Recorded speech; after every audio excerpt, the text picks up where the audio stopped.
एक बार की बात है, एक गांव में 4 ब्राह्मण रहते थे। उनमें से 3 ब्राह्मण ने कुछ न कुछ विद्या सीख रखी थी, जबकि चौथा ब्राह्मण साधारण था, उसको कोई विद्या नहीं आती थी।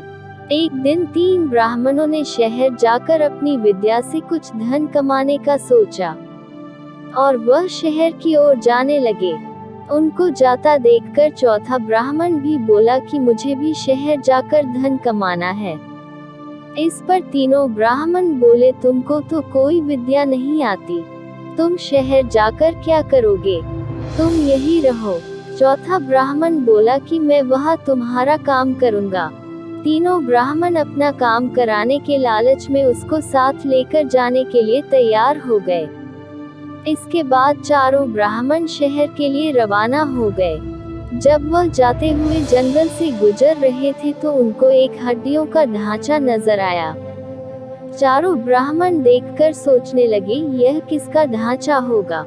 तभी एक ब्राह्मण ने अपनी तंत्र विद्या का प्रदर्शन करते हुए उस हड्डियों के ढांचे को जोड़ दिया, जिससे वह एक शेर का कंकाल बन गया।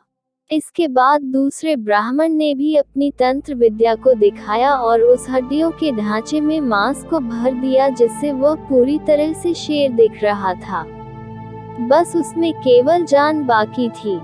तीसरा ब्राह्मण कहाँ कम था, वह भी अपनी विद्या को सबके सामने दिखाना चाहता था। वह उस शेर में जान डालने के लिए मंत्र पढ़ने लगा। यह देखकर चौथा ब्राह्मण बोला, तुम यह क्या कर रहे हो, तुम क्यों इसमें जान डाल रहे हो।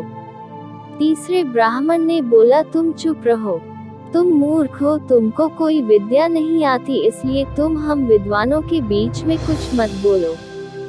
चौथा ब्राह्मण समझ गया कि यह नहीं मानने वाले और वह जल्दी से पास के एक पेड़ के ऊपर चढ़ गया। जैसे ही तीसरे ब्राह्मण ने शेर में जान डाल दी तो उस शेर ने तीनों ब्राह्मणों को खा लिया, क्योंकि उसको कोई मतलब नहीं था कि किसने उसको बनाया है। थोड़ी देर के बाद शेर वहां से चला गया और चौथा ब्राह्मण पेड़ से उतरकर गांव की ओर चला गया। वह यह जाते हुए सोच रहा था कि ऐसी विद्या का क्या अर्थ जो इंसान को सही गलत का फर्क ही न समझा सके।